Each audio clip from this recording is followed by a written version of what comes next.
TV Artilheiro. Pessoal, boa tarde. Desde que eu assumi aqui o posto de diretor de futebol, a gente ainda não tinha tido uma conversa, uma coisa mais organizada sobre o que a gente espera para 2018, sobre contratações, sobre pré-temporada, sobre as situações do departamento de futebol como um todo. Então, diante de algumas situações que ocorreram nos últimos dias, a nível de especulações, a nível de início de campeonato, contratações, a gente marcou essa coletiva com vocês para conversar, para bater um papo e para mostrar o que é que a gente pensa e como vai ser a montagem do elenco para 2018. Então, iniciaremos conversando primeiro sobre a questão da pré-temporada, que nós fizemos uma solicitação junto à federação, tendo em vista alguns problemas de estrutura física do nosso centro de treinamento, tanto lá do CT como aqui do Alcides Santos, tendo em vista que está tudo passando por uma reforma. Então a gente ia ter uma dificuldade grande para iniciar os trabalhos na próxima semana para estrear no campeonato no dia 10 de janeiro. Então, a gente teve uma reunião com o pessoal da federação e solicitamos o adiamento das 2 primeiras rodadas e nós fomos atendidos. Então, para o Fortaleza, o campeonato cearense somente se iniciará no dia 21 de janeiro contra o Maranguape. Então, as 2 primeiras partidas do ano de 2018, que seriam contra o Tiradentes e contra o Uniclinic, essas 2 partidas elas serão adiadas para fevereiro. E interessante também que elas não serão marcadas na quarta-feira que antecederia o Clássico Rei que nós vamos ter. Então, por conta disso, nós tivemos uma reunião entre os pares de diretoria, comissão técnica, e a gente preferiu adiar o início da nossa pré-temporada. Então, a pré-temporada que estava marcada para começar na próxima segunda-feira, dia 18, ela foi adiada para somente se iniciar no dia 26 de dezembro. Data, inclusive, que foi a data planejada já para a vinda, para a apresentação oficial do Rogério Ceni para vir a trabalhar para o ano de 2018. Então, uma coisa veio a unir a outra, houve essa questão, houve essa situação de adiamento. A gente encontrou essa circunstância até para facilitar também o trabalho de pesquisa, o trabalho de busca no mercado, tendo em vista que a segunda-feira já estava marcada a reapresentação, então a gente já estava naquele trabalho de escolha de jogadores, de busca por contratação, e o tempo sendo exíguo, o torcedor cobrando, o torcedor está impaciente demais, e então a gente entende, a gente sabe que o campeonato estaria próximo, começando dia 10 de janeiro, então a gente sabe que o torcedor iria nos cobrar por conta disso, mas tendo em vista esse adiamento, a gente vai ter um pouquinho mais de um hiatozinho um pouquinho maior para que a gente possa trabalhar, tá bom? Hoje a gente anunciou a contratação do Gustavo, um centroavante interessante, que é um centroavante de área, um centroavante que tem 1,89 m de altura, tem uma excelente bola aérea, um centroavante que no Criciúma fez muito sucesso por conta dessa sua particularidade, que era essa característica da bola aérea, dos gols de cabeceio, e a gente espera que o Gustavo seja o artilheiro, seja o centroavante que a gente almejava, que já sempre nos foi cobrado, e que 2018 para ele seja tão bom quanto foi 2016 no Criciúma. Vamos anunciar também hoje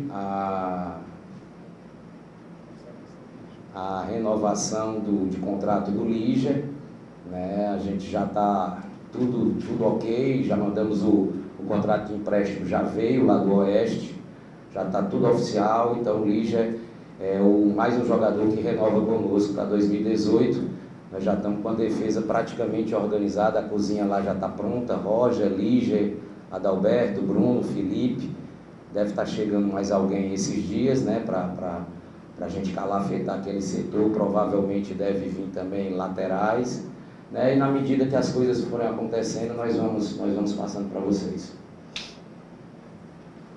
Ô Daniel, muito se falou com relação à chegada do Gustavo, que ele seria um contrapeso com relação à vinda do Alain Mineiro. O Corinthians só liberaria o Alain Mineiro e o Fortaleza trazendo o Gustavo. O que é que existe de verdade nessa história? Não é nada disso, é uma história completamente diferente. O que é que você pode explicar? Porque foi isso praticamente que foi falado o dia todo na imprensa. São duas situações distintas, certo? São duas negociações distintas. Gustavo pertence a uma situação, Alain Mineiro pertence a uma outra situação. O Alain Mineiro está sendo conversado, está sendo tratado com bastante carinho pela diretoria, mas ainda existem alguns entraves contratuais que impediram da gente apresentar, da gente anunciar o Alain Mineiro. Mas não tem relação nenhuma a contratação do Gustavo ao Alain. A única situação que você pode levar em conta é que ambos os atletas pertencem ao Corinthians, né? Tanto o Gustavo quanto o Alain Mineiro são jogadores que pertencem ao Corinthians e que o Corinthians emprestou no ano passado para equipes distintas, o Alain no Vila Nova e o Gustavo Bahia e Goiás, mas negociações totalmente diferentes. Com relação ao Jacaré, tudo certo? É jogador do Fortaleza? O Jacaré é um atleta, um garoto, né, que chamou a atenção da gente por conta desde da Copa Fares Lopes. Ele jogou pelo Icasa, na Copa Fares Lopes, inclusive chegou a marcar gols e com isso ele credenciou a sua convocação para a seleção cearense sub-20. Nesse ínter nós tivemos uma conversa com o pessoal do Icasa e o Fortaleza, por cortesia, serviu ao Icasa os alojamentos do clube para que o Jacaré pudesse treinar lá no Presidente Vargas e pudesse fazer parte dessa seleção, tendo em vista que se ele não tivesse um local aqui para ficar, provavelmente ia dificultar até a situação dele para treinamento. Então nós cedemos o nosso alojamento e o Jacaré teve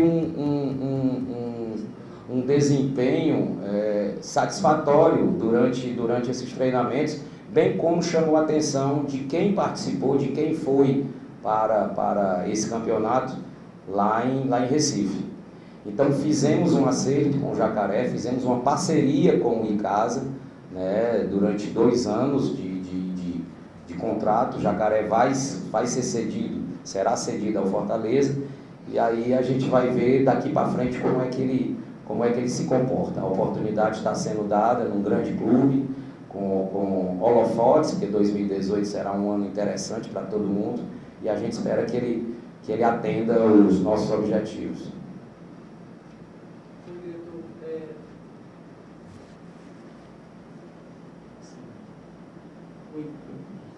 O diretor Gustavo chega, está anunciado hoje, muito se falou nos últimos dias da possível chegada do Jonatas Belusso, que se destacou pelo Londrina na Série B desse ano.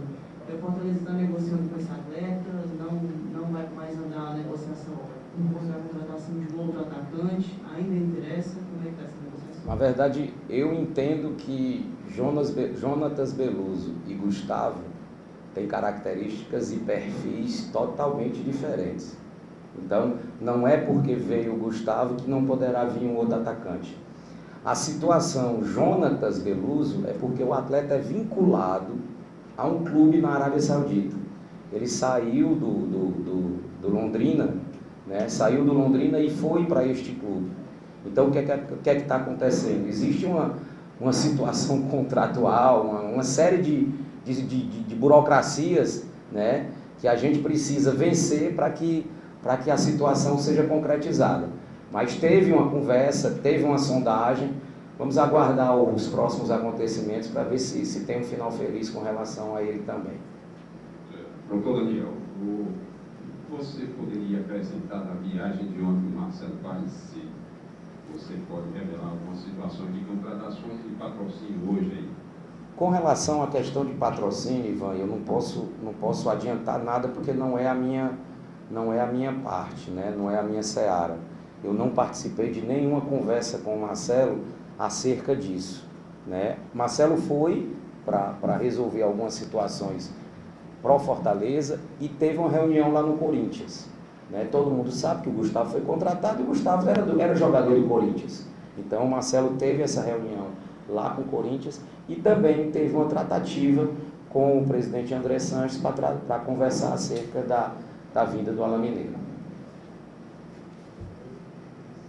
Algo mais? Massinho, A situação do Massinho é interessante. O Massinho ele pertence ao São Bernardo.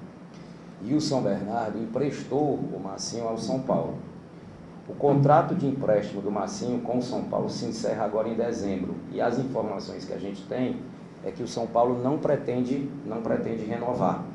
Então, como não vai haver essa renovação, o São Bernardo, como detentor do passe, estipulou um valor para compra. E esse valor atualmente foge da realidade do Fortaleza. Então, para fins de negociação, de compra dos direitos do atleta, é praticamente impossível o Fortaleza entrar nessa briga pelo Massinho. Pelo que a gente está vendo, o Fortaleza ficará com um elenco enxuto e caro e de qualidade. É esse o pensamento? Por que caro? Porque são jogadores de uma certa qualidade. Mas aí você não sabe quanto é que está sendo. Quanto é que você acha que o Leonatel é caro? Né? Então, eu acho que o Fortaleza já foi caro. Eu acho que a gente já fez alguns investimentos, principalmente a nível de Série C, quando a gente não tinha como é que eu posso dizer, um suporte financeiro que nos desse condições de contratar. Eu acho que a gente já fez algumas situações que a gente pode dizer que o time era caro. Mas a gente vive uma realidade diferente. Nós temos hoje patrocínios melhores, nós temos camisa melhor, nós temos um sócio-torcedor melhor, nós temos cota de televisão que a Série C não tinha, e a gente precisa fazer um time à altura do Centenário e à altura do Fortaleza. Agora, essa história de ser caro ou barato é muito relativo, né? Às vezes você traz um jogador por um valor pequeno e esse jogador te resolve, né? E se transforma num jogador de milhões. E às vezes tu traz um cara que é caro, razoavelmente que tem um valor alto, e ele não te corresponde. Aí realmente esse cara vai se transformar, vai ser um jogador caro. Por isso é que nós estamos trabalhando com critério. Tu colocaste agora que a gente vai fazer um time enxuto. Então, para que a gente faça esse time enxuto, a gente precisa errar o mínimo possível. A margem de erro ela tem que ser pequeniníssima. Então é por isso que nós estamos trabalhando dessa forma, né? As renovações elas foram pontuais, né? Foram em situações que a gente pincelou, né? O goleiro, os dois zagueiros que eram interessantes, né? Os volantes, né? Então a gente fez uma renovação a nível de espinha dorsal. E aí nós vamos trabalhando pouquinho em pouquinho. Eu acredito que nós vamos fazer um grande time, pode ter certeza. Daniel, deixa eu fazer uma pergunta Oi, aqui. Anderson, diz aí. Eu vou fugir do clichê. Não, tudo bem. Porque o Magno Alves está saindo do Ceará e muitos perguntam se o Fortaleza teria ou não interesse na contratação do Magno Alves. Eu quero te perguntar o seguinte: você enxergaria o Magno Alves no perfil do que o Rogério Ceni pretende trabalhar aqui? Não. Nós conversamos com o Rogério, né, e a ideia do Rogério é trabalhar com juventude. Nós vamos ter 3 ou 4 atletas com uma idade, não vou dizer avançada, mas com experiência, né? Se você levar em conta que o Boeck é um goleiro que já tem 33, 34 anos, talvez ele vá ser se depender do que o Rogério pensa e do que a gente está trabalhando, talvez ele seja o jogador mais velho, mais experiente da equipe. Nós vamos trabalhar com a média de 26 anos, 27 anos. Mas eu também não posso negar a qualidade do Magno Alves. Né? O Magno Alves é um cara que se cuida, com seus 42 anos de idade, ele ainda foi, mesmo jogando 15 minutos por jogo, ele ainda foi o artilheiro do Ceará durante o ano, mas ele não se enquadra no perfil do que o Rogério está preparando e do que a gente está preparando para 2018. Alguém? Aquele Romarinho que estava aí na... Romarinho, ele vai ser aproveitado? Qual é o Romarinho? Romarinho estava na... Ah, o Romarinho que esteve aqui com a gente, né? Não, o Romarinho, ele me parece que o Romarinho foi e acertou para jogar no Democrata de Governador Valadares. Para jogar esse primeiro trimestre lá, no Campeonato Mineiro. Vou fazer uma pergunta assim também um pouco mais ampla. Como é que você enxerga o ano de 2018 para o Fortaleza? Que os adversários também, o adversário subiu, o Ceará está na Série A, Fortaleza na B, subiu para B, um cenário diferente. Como é que você vislumbra para o Fortaleza no ano de 2018? Para o estado do Ceará como um todo, o ano de 2018 vai ser bom, né? Fortaleza subiu, Ceará subiu, Ferroviário de há muito tempo não disputava um campeonato brasileiro, vai disputar a Copa do Brasil, vai disputar a Copa do Nordeste, vai disputar o Campeonato Brasileiro Série D. Então, para o estado do Ceará como um todo, esse ano de 2018 ele tende a ser especial. Os investimentos aumentaram, a torcida na expectativa, a gente sabe que nós temos públicos excelentes nos nossos estádios. E para o Fortaleza, especificamente, o ano de 2018 tem a marca do centenário. Então, se você carrega essa marca com você, lógico que você tende a ter uma visibilidade maior. Os holofotes vão cair mais sobre o Fortaleza. Principalmente levando em conta que a gente escolheu um comandante midiático. Né? Nós temos hoje o Rogério Ceni como nosso treinador, e a partir do momento em que você escolhe um comandante como o Rogério, para vir trabalhar no Fortaleza, você sabe, você mostra para todo o Brasil e para todo mundo qual é a sua proposta. Então, uma proposta de um time vencedor, uma proposta de títulos. Então, é o que a gente espera para 2018. Algo mais? Pode, eu estou aqui a tarde toda, pode ficar perguntando. É melhor do que a gente conversar domingo, 8 horas da noite. Doutor, o Fortaleza fará bem mais viagens do que fez nos últimos anos de Série C. Praticamente vários jogos, 2 jogos por semana. Ele vai precisar se readequar, isso é uma dificuldade maior para a manutenção do elenco em forma e tal. Eu concordo contigo. O que é que acontece? O fato da gente ter passado esses 8 anos de Série C, a gente ficou um pouco desacostumado a disputar uma Série B. Né? Então, hoje você tem uma logística completamente diferente. Então, em função de que você tem essa logística de jogar terça, sexta, sábado, né? Evidentemente que o trabalho de fisiologia e o trabalho físico, né, de recuperação, de regeneração, ele vai ter que ser bem maior. Não quer dizer que você tenha que ter um elenco mais numeroso. Eu acredito que se você tiver um trabalho mais específico, um trabalho de qualidade, pouco importa se você tem um elenco numeroso ou não. TV Artilheiro.